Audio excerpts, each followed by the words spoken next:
одоогийн төлөөллийн наран цэнгэл эмч байна.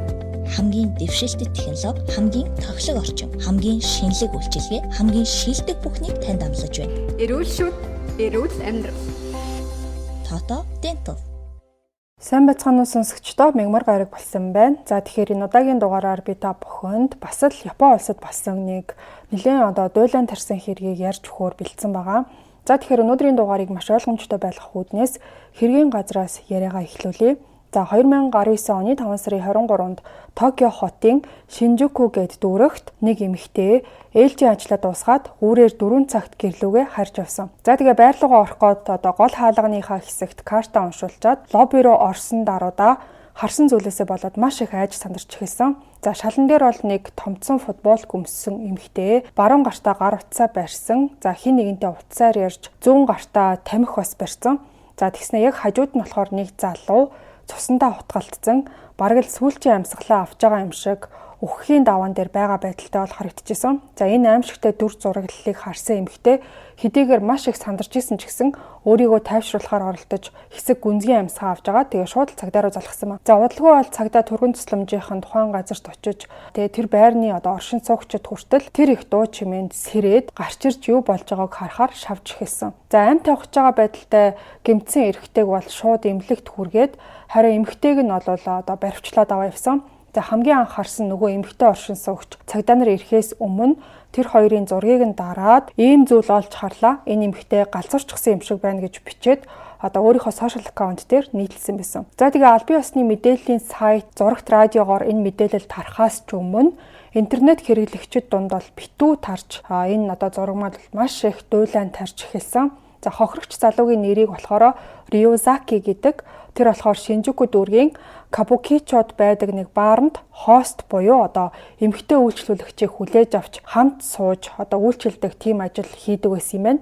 За хостыг ер нь бол ширээний хүүхэн ч юм уу эсвэл ширээний залуу гэсэн тийм хар яриагаар нь монголчууд ярих нь бол их байдаг. За тэгэхээр японочдын хувьд бол ийм төрлийн ажлыг нэлээд нухацтай авч үздэг. Газар болгоны тариф нь бол өөр байдаг. За жишээ нь эрэгтэй хост хийдэг хүн бол эмэгтэй хүн баарлуу нь явж ороод ирэхэд цагийн тэдэн йен гэсэн тийм үнэлгээтэй.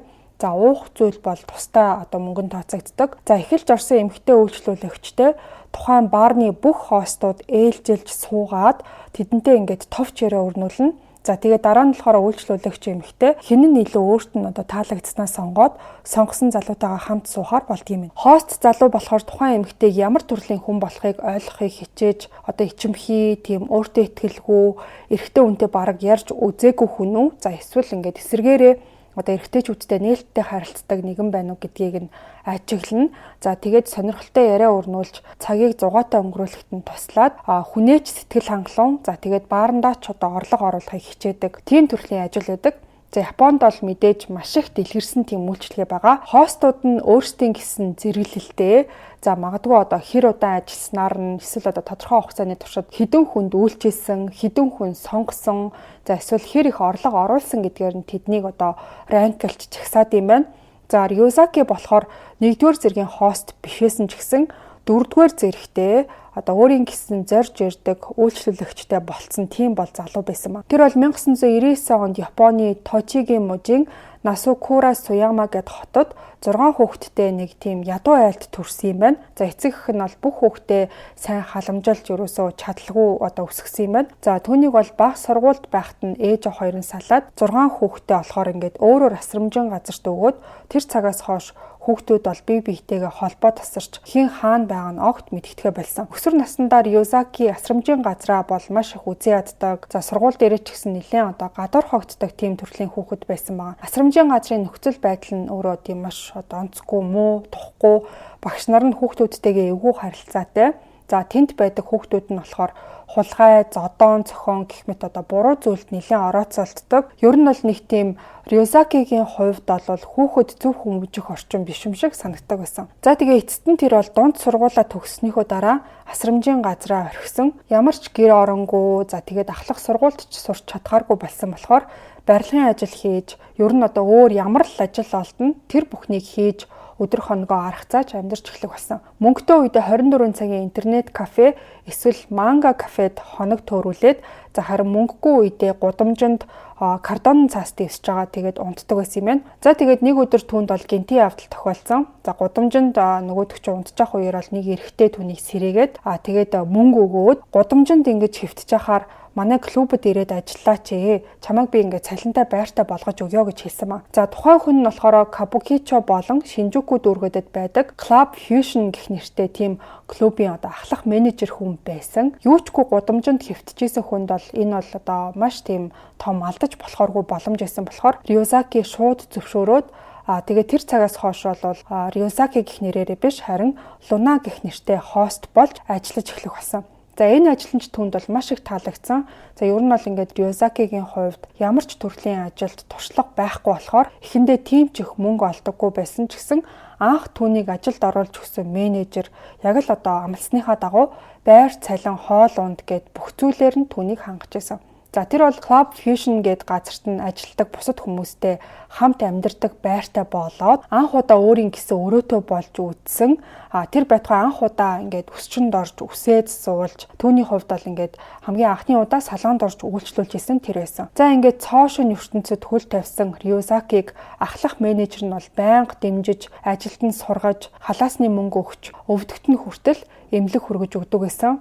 За амралтын өдрүүдээр тэр бол хамт ажилладаг хүмүүстэйгээ байрандаа бөөнөрөө халуунтойгоо идээд шар айраг ууж цагийг хөвчлөлтөө өнгөрөх болсон. За ингэж асрамжийн газрын хүү анх удаа хамт олон гэж юу болох, за бусдаар хүндлүүлж өөрөө ч гэсэн олон нийттэй харилцах тал дээр сайжирч яг үнэндээ энэ залууд бол хүмүүжил гэхээсээ илүү бусдаас ирэх хайр инрэл хүндлэл гэж ямар сайхан зүйл болохыг мэдэрч эхэлсэн тийм явдал байсан. За цаг хугацаа өнгөрөх тусам бол Ryuzaki ажилдаа гаршиж анх эрэхтэй тийм ичимхий дуугай хүмүүстэй харьцаж чаддаггүй байсан бол явандаа үйлчлүүлэгчдтэйгээ чөлөөтэй харилцдаг, тэдэнтэй хөвгчлөлтэй зүйл ярьж инээлддэг, бие барихгүй улам бүр өөртөө ихтэй болж түүн дээр зорж ирдэг үйлчлүүлэгч нэмэгдэж эхэлсэн. За тэгээд тухайн Club Fusion нь болохоор өөрсдийн хостуудаа зэрэглэл тогтоодог. За 1-4 хүртэл ранклаад хооронд нь уралдуулдаг тийм тэмцээн маягийн систем байсан. Ажиллаж эхэлсний хэдэн сарын дараа гэхэд Ryuzaki ямартаач самбар дээр нэр нь орж ранк 4 дээр нэр нь бол бичигдэж эхэлсэн юм байна. Гэр оронгүй явж исэн хүнд бол энэ нь маш том амжилт байсан. За ингээд 2019 оны эхээр Ryuzaki хамт ажилладаг залуустайгаа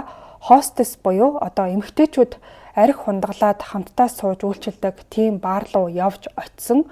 За ер нь бол яг ийм төрлийн ажил хийдэг хүмүүс бие биенийхээ бар руу орж үйлчилгээ авах нь бол маш элбэг байд юм байна.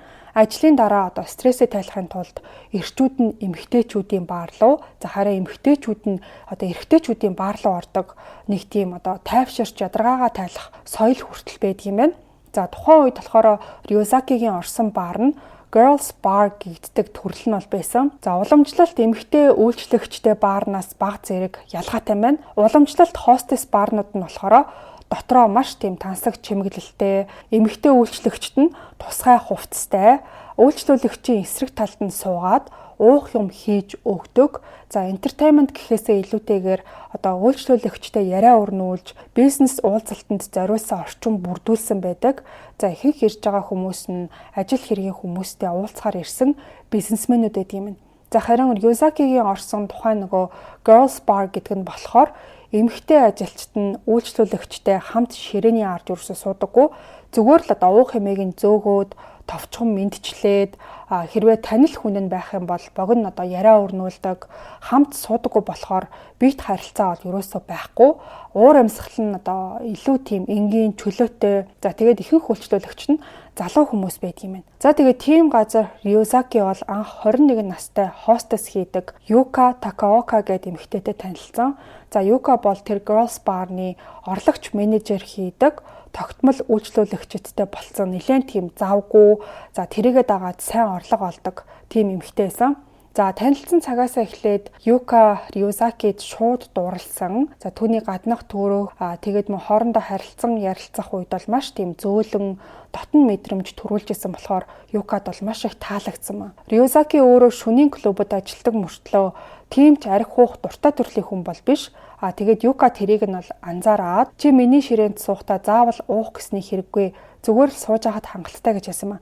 За ингээд энэ байдлаараа тэр Рёзакид санаа тавьж байгаа нь бол тэр байсан. За уг нь бол орж ирсэн ямар ч хүмүүсийг одоо их уухыг нь урайлж, за үнтэй уух юм захиалуулж, борлуулалтаа нэмэгдүүлж, өөрөө ч тэрийгээ дагаад их мөнгөтэй болдог ерөнхий тийм бол дүрмтэй.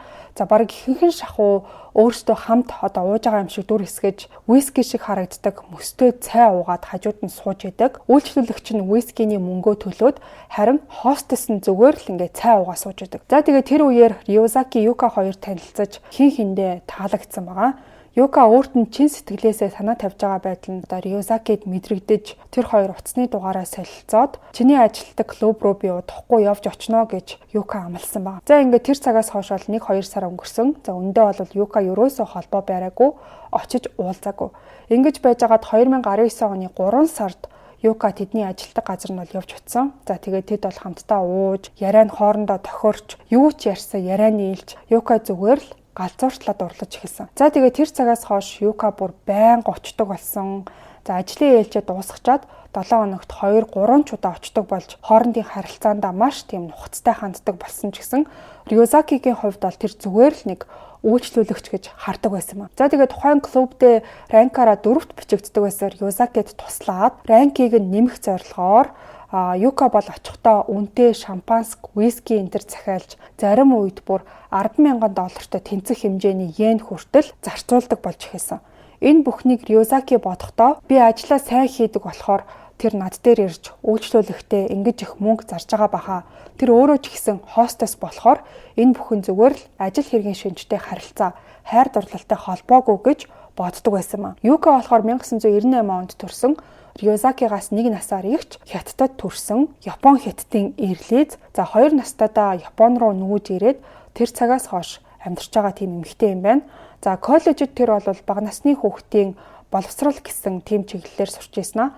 Өөрт нь тохирохгүй гэж үзээд сургуулаа хаяад дараа нь өөр сургуульд илсэн юм байна. За гэхдээ нөгөө дараа нь илсэн сургууль нь бол тодорхойгүй байсан. За ер нь бол Юка маш тийм нийтэйч харилцааны өндөр ур чадвартай. За маш олон найзуудтай.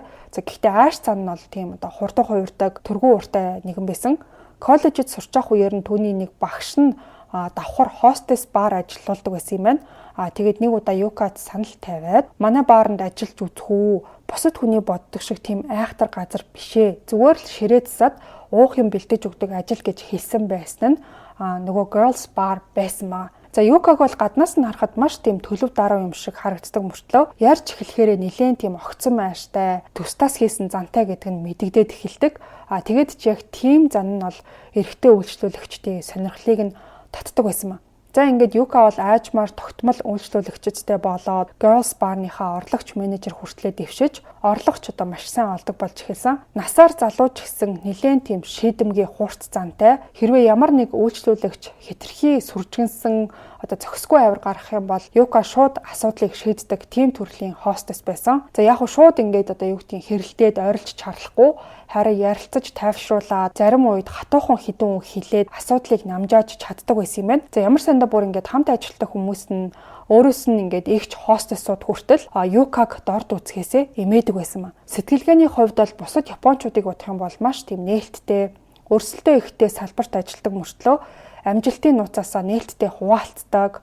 За тэр хэрээрээ бусдад тусалдаг байсан болохоор Юкад дургүй хүн бараг байдаггүй байсан. За тэгээд урдах ажлаа хийгээд явж байтал Рёзакитэй танилцсанаар бүх зүйл өөрчлөгдөж эхэлсэн. За Юка бол бүр ингээд унаж туслаад урлаж өөрийгөө хянаж чадхаа байх хэмжээнд хүрсэн. За ажил дээр байсан ч байнга түүнийг бодож мессеж бичдэг. Хариу ирэхгүй болохоор нь тавгуутж, бухимдаж, бүр болохгүй ах юм бол ажил дээр нь шууд яваад очдог болсон. За очихдоо мэдээж маш их хэмжээний мөнгө зарцуулж, очих үеэр нь өөр үйлчлүүлэгчтэй хэрвээ сууж авах юм бол хартаж, байж суухын аргагүй болдог байсан. За тэгээд тийм байдлаас нь бүрэн холдуулъя гэх юм бол Рёзакиг бүрэн утгаараа өөр дээрээ төвлөрүүлэхийн тулд байнга очиж илүү их хэмжээний мөнгө зарцуулах хэрэгтэй болно гэж Юка бодож эхэлсэн юм. За тэгээд бодсныхоо дагуу өдөр болгон очдог болж эхэлсэн. Ингэж очисоор агаад Рёзаки надтай илүү дотносож бид хосууд болох болно гэж дотроо найдаж харин цаг хугацаа өнгөрсөн ч гэсэн Рёзакигийн хувьд Юка зүгээр л нэг үйлчлүүлэгч хിവэрэ байсаар байсан. Өдөр болгон очдог болоод ердөө 2 сарын дотор гэхэд Рёзакигийн рейтинг нь өсөөд 4-т байдаг байж ийсэн.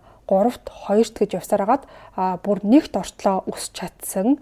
За энэ маягаар бол Юка өөрийнхөө олсон бүх мөнгийг Рёзакид зарцуулж баруун солгоогүй цацжсэн маа. Юка өөрөө болохоор тэмч баян хүн бол бас биш. Бас л одоо нэг хостес хийж мөнгө олж яваа эмэгтэй байсан. Тийм болохоор цуглуулсан мөнгө нь багасаад Рёзакиг цаашид 1-р байранд нь доктортой байлгах хэмжээний мөнгөгүй болж эхэлсэн. За тэгээд мөнгөтэй болох өөр нэг арга гэсэн чинь бие үнэлэх ажил болж эхэлсэн. Бүр тэгтлээ амар дурлцсан, өөрийгөө гаргуунд нь гаргацсан. Анх одоо тэр Girls Bar-нд ажиллаж байхдаа биеийн үнэлэх ажлыг бүр Юка бол чигшдэг байсан. Гэхдээ ингээд хайртай залуугаасаа холдохгүй байхын тулд тийм ажлыг бол сонгосон юм байна. Тухайн биеийн үнэлэх ажил нь бол цагийн үнэлгээтэй.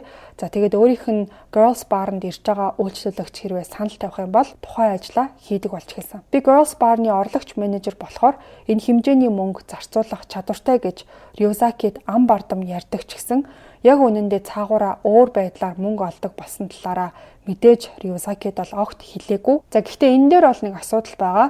Ер нь бол Юка ингээд явж очихт нь Рёзаки бүр албаар тэгж байгаа юм шиг би чамд хайртай хэрвээ бид гэрлэх юм бол энэ төр гэж хүртэл ярьж эхлэх болсон нь Юкад итгэл найдвар төрүүлээд за тэгээд тэгж их алдахгүй тулд хойноос нь чаргууцалтаж эхлэх болсон нь ер нь бол ийм учиртай байсан. Юка өөрөө ч ихсэн хостес хийдэг эмэгтэй байжээж тийм төрлийн уран яруу үг хэллэг ашиглаж үйлчлүүлэгчээ алдахгүй байх тактикийг уг нь бол мэддэг хүн мөртлөө Рёзакид дурлцсан байсан болохоор хэлсэн зүйлүүдийг нь чихрүүгээ биш одоо зүрх рүүгээ хүлээж аваад ирсэн баг. Байнга очдог болсон цагаас хойш Рёзаки баг багаар тассан болоод ч тэрөө Юкад аажимдаа зүрх сэтгэлээ нээж хэдийгээр мөнгийг нь урж байгаа ч гэсэн Юкатай байх цаг хугацаанд таалагдаж магадгүй бид үерхвэл дажгүй ч юм уу гэж бодож эхэлсэн маа. За ингээд 2019 оны 4 сард тэд бол хамтдаа шүнийг өнгөрүүлсэн.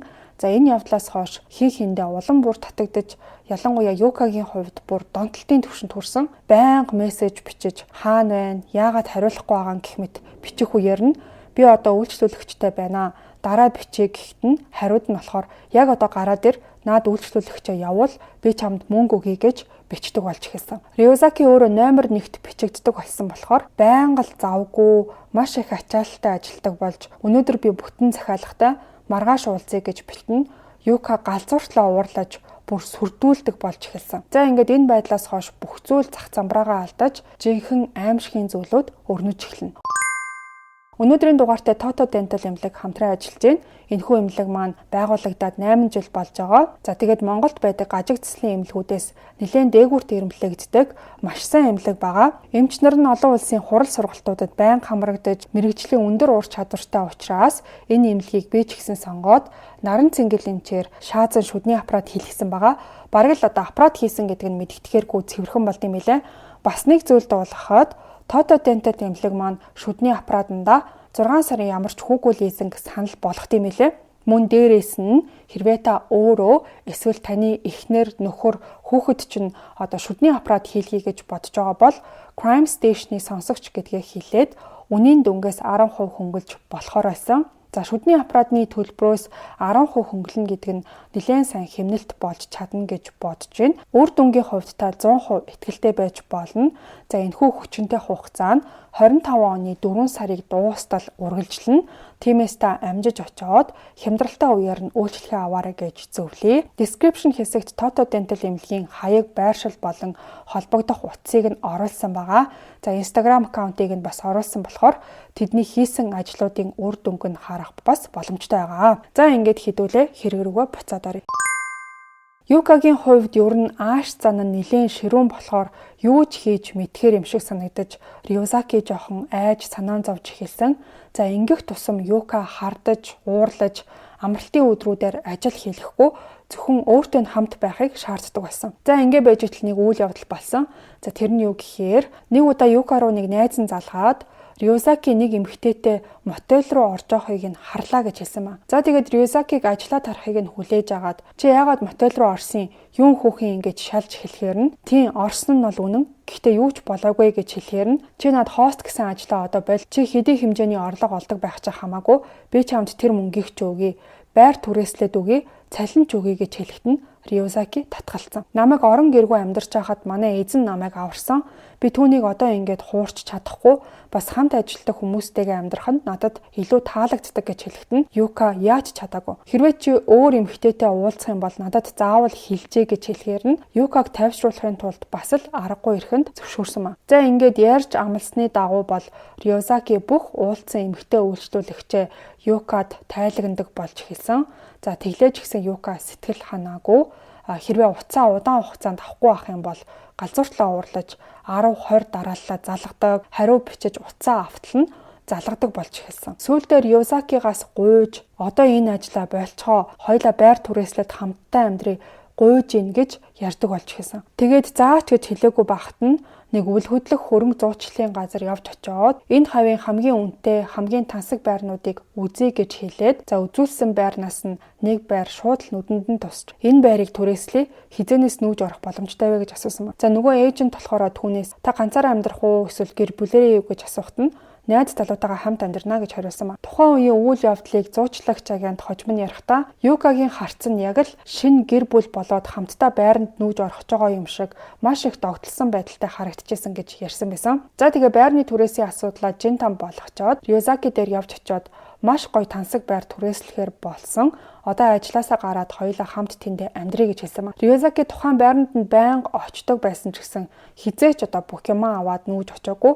Хувийн эд зүйлсээ ерөөсөө авчирдаггүй байсан. Магадгүй тэдний харилцааг яг албан ёсны биш нэг тийм бүрхэг гэж боддог байсан болохоор шууд нүгээд очоогүй байх. За тэгээд Юка бол 50 байлгана гэж угаасаа байхгүй. Хизээ нүүж ирэхин, хизээ ажилласаа гарахын гэж байнга асуудаг. За тэгэж асуулаа гэд бүх зүйлийг шийдэж чадахгүй байсан болохоор Юка сүултээ бүр галзуурч хөдөлдөг тэмдэглэлтээрээ энэ харилцааны зовлон дуусгах цорын ганц арга бол Рёзакиг алах гэх мэт зүйлс бичдэг болж эхэлсэн. 2019 оны 5 сарын сүүлээр Юка Рёзаки руу мессеж бичиж би байраа цэвэрлэх чинь чи ирж туслаач гэж бичсэн.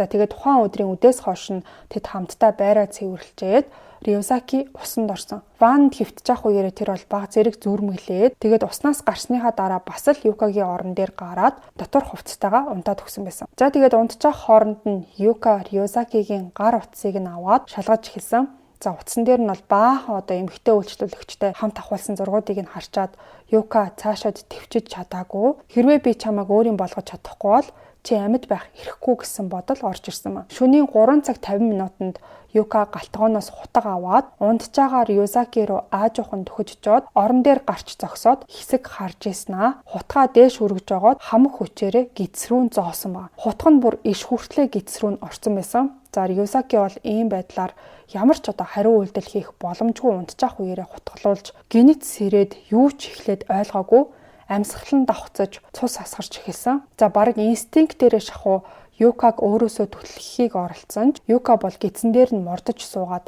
огт хөдлөхгүй хоолойг нь боож ингэх үеэрээ чи надад хайртай юу гэж асуусан. Гинтийн явдалд шоконд орсон Рёзаки юу хийх ёстойгоо ойлгож би чамд хайртай, чамтай өвөрт хамт байна гэж амлалт өгч Юка хариуд нь тэгвэл бид хамтдаа өгөх ёстой гэж хэлсэн байна. Рёзаки төвчмээргүй маш их өвдөлт мэдэрч бүх биеийн чичирсэн байдалтай Юка гидснээс нь хутгийг хүчтэй сугалж гаргахад бүр ч их цус гарч төргөн тусламж дуудалтаа гуй гэж хэлсэн боловч Юка ямар ч сэтгэл хөдлөл илэрхийлээгүй чимээгүй зогсоод Рёзакигийн шаналжилж зовж байгааг хараа зогсож исэн. Азар бол тэр босч ирэх тэнхэлтэй байсан тулдаа хан түшээд гидсэн дээрээ гараа тавьж хаалга руу дөхөхийг оролцсон. За Юка бол яагаад араас нь дагаж очоод зогсоогоогүй мэдэхгүй ч гэсэн хаалга руу дөхөхөөр оролцсон Рёзаки руу битгий яваач гэж орилж исэн. Рёзаки амьд гарахын тулд юу ч хийсэн хамаагүй энэ газраас зогтох ёстой гэж бодоод шууд лифт рүү явж очоод гартаа тааралцсан бүх товчлуурыг дарж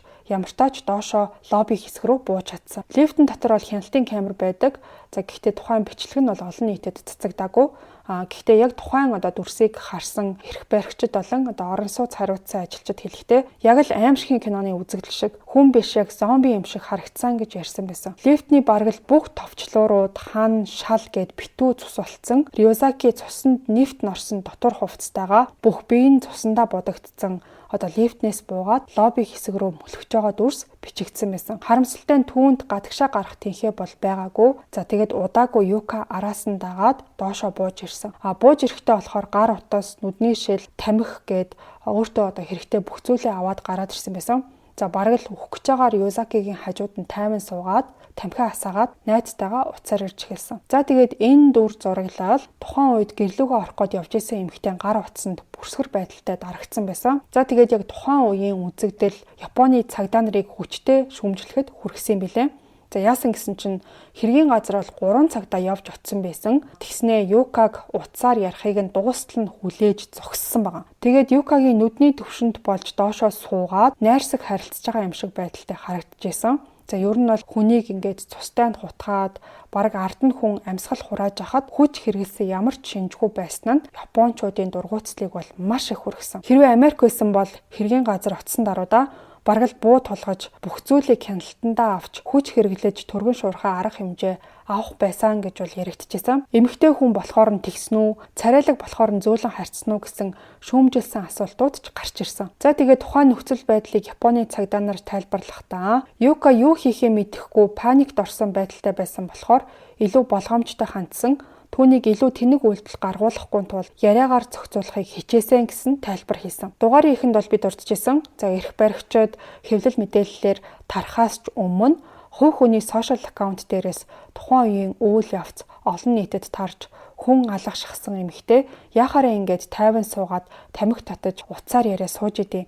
Харваас сэтгцийн асуудалтай хүүхэн байна гэх зэргээр маш их шүүмжлэл хилам хойноосоо дагуулж исэн. За тэгсэн чинь өөр нэг гаж бодолтой этгээдүүд болохоор Юкаг бараг л шүтэж каваи жинхэнэ яндэрэ байна. Намайг бас хутгалаад өгөөч гэх мэт хаа газар нэг юм илэрсэн хүмүүс байдаг гэдгийн жишгээр гэмт хэрэгтнийг өөгшүүлсэн өнгө аястай постууд ч маш их байсан. Энэхүү яндэрэ гэж яг юу хэлээд байгааг та бүхэнд тайлбарлаад өгье. За энэ үг нь бол хоёр үгийн нийлмэл үг юм байна. Яндэрү гэдэг нь болохоор сэтгэл санааны хувьд өвчтөй тийм гаж гэсэн үг. За харин дээрэ гэдэг нь хайр дурлалд ууссан гэж тодорхойлд юм байна. Тэгээд нийлүүлээд яндэрэ гэж хэлэгддэг. За энэ нь болохоор хайртай болсон хүнээ хит их шүтэж тэр хүндээ бүх зүйлээ зориулдаг ч гэсэн тэр нь бүр сүулдэ хит туйлширсан сэтгэл хөдлөлөөсөө болоод хүчирхийлэл аллах хийгтч бэлэн болдог хүнийг хэлдэг юм байна. Тэгэхээр энэ хүү яндэрэ гэдгийг гаж дурлагч гэж богиноор бас орчуулж болохоор байсан. За тэгээд яг энэ хэллэгийн дагуу Юкаг бол жинхэнэ яндэрэ байна гэж хочилж бодит амьдрал дээрх яндэрэ гэсэн нэрээр нь сошиал орчинд олон нийт таньдаг болж эхэлсэн. Юка хэргийн газар ямар нэг эсэргүүцэл үзүүлэхгүйгээр баривчлагдсан. Түүнийг бол цагдаагийн машинд суулгах үеэр инээмсэглсэн байдалтай тийм зургийг нь бас дарсан байсан. За цагдаа нар Юкагаас чи яагаад Рюзаки гэх хэрэгтэйг алхаар болсон бэ гэж асуухт нь би түүнд хитрхи их хайртай байсан. Тийм болохоор алсан, би хамт байхыг л хүссэн. Өөр гарц байгаагүй гэж хариулсан байна. Рюзакиг шууд л түргэн тусламж авч яваад эмнэлэгт очисон даруйд нь хагалгаа хийж амьд гарах магадлал өрдөө 20% таа гэсэн ихний дүгнэлтийг эмчнэр дурдсан байсан. Хутга бол илгийг нь нэвт сүлбсэн байсан болохоор мэс заслал нь маш хүнд болж эмчнэр бараг найдваргүй гэж үзэжсэн ч ямартаач хагалгааг тэд дуусгасан. Рюзаки дараа нь бол 51 цагийн комонд байжгаад тэгээд маш азтай ухаан орж сэргэж чадсан юм байна. За ер нь бол тэгж их цусалцсан хүнийг эмчнэр ерөөсөө амьд гарна гэж бодоагүй.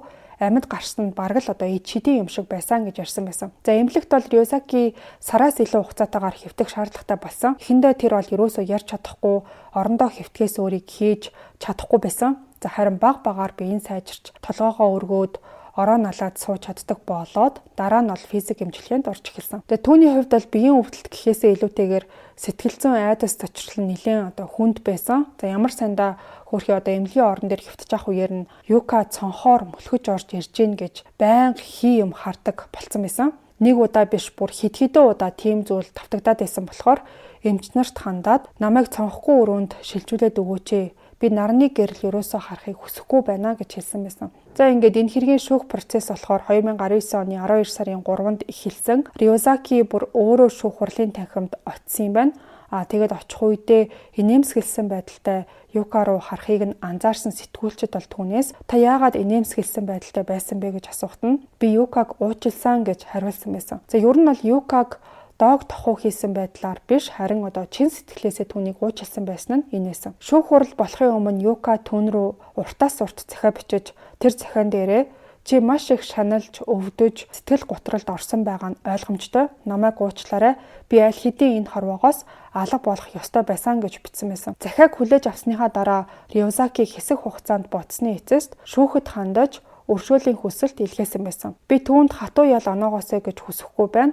Харин Юка жирийн амьдралаар амьдраасай л гэж хүсэж гин гэж тухайн хүсэлтэн дээр нь бол бичсэн байсан. Зарим хүмүүс болохоор Юкагаас айсандаа тэгж битсэн байхаа гэж боддогч Рёзаки бол үнэхээр түүнийг үнэн сэтгэлээсээ уучлсан гэдгээ өөрөө дурдсан байсан. За шүүхээс л олон ч нөхцөл байдал хүчин зүйлийг харгалзаж үзээд хүн алхахыг завдсан гэсэн зүйл ангиар 3 жил 6 сарын 20 ялыг оноос юм байна. Олон нийт бол мэдээж энэ шийдвэрт маш хүчтэй эсэргүүцэл үзүүлсэн. Ийм аюултай хүнд иймхэн хөнгөн ял оноочоод тэгээд нийгэмд эргээд сул чөлөөтэй явах эрхтэй юу гэж эсэргүүцэжсэн ч гэсэн шүүхээс ялын хэмжээг өөрчлөөгүй хിവэр нь үлдээсэн юм. Одоо бол Юка шоронгоос суллагдсан эрх чөлөөтэй болсон байгаа. За хамгийн хачирхалтай нь юу байсан гэхээр Рёзаки хост хийдэг ажлаа үргэлжлүүлж хийсээр байгаа. Гэхдээ бүр урд урдныхаасаа илүү алдартай хост болсон гэсэн билээ. За харин Юка болохоор сошиал инфлюенсер болсон байсан. TikTok дээр ер нь бол бичлэгүүд нь байх шиг байсан. Яг бол ингээд хайж орж үзээгүй. За ингээд ийм нэг маш галзуу хэрэг байна. За өнөөдрийн яригдсан хэрэгээр зүгээр нэг Японд гарсан галзуу дурлсан хүүхний солиотой гаж үйлдэлийг сонссон гэхээсээ илүүтэйгээр Японы хост болон хостсуудын соёл гэж юу бодлох, үйлчлэгээ болон жинхэнэ харилцаа хоорондын ялгаа зааг. За тэгээд Японы нийгэм өөрөө ийм төрлийн хүчирхийлэл, сэтгцийн асуудлыг хэрхэн хүлээж авдаггүй, ян дээрээ гэж чухам юуг хилдэггүй. За яг бодит амьдрал дээр болдог зарим төрлийн эмгэнэлтэй явдлууд яаж нийгэм даяар entertainment тал руугаа болдгоо гэх зэрэг маш олон зүйлийг дурдж өнгөрсөн дугаар болсон гэдэгт бол итгэлтэй байна. Та бүхэн өөрсдийн сэтгэлдээ бас бусадтайгаа комент хийсэгт заавал хуваалцаарай. Ингээд өнөөдрийн дугаартай Toto Dental эмнэлэг манд хамтран ажилласан байгаа. Та хэрвээ шүдний аппарат хийх бодолтой байгаа бол гажигдслаараа дээгүүрт ордог Toto Dental эмнэлгийг сонгоорой. Crime Station-ы сонсогч гэдгээ хэлээд шүдний аппарат хийлгэх нийт үнийн дүнгээсээ 10% хөнгөлүүлэх боломжтой байгаа. 25 оны 4 сарыг дуустал хөнгөлөлт нь хүчинтэй байгаа. Дугаараа дуустал сонсон нийт сонсогчдоо баярлалаа. Сувагтаа subscribe дараарай. Бас лайк дарахаа битгий мартаарай. Хэдүүлээ энэ хагасаа өдөр буюу 3 сарын 29-нд 103 дахь подкастаараа эргээд уулзъя. Нилээн дуйлан тарьсан том хэрэг ярих гэж төлөвлөсөн байгаа. Тэгэхээр тэр хүртэл түр баяртай сонсогчдоо.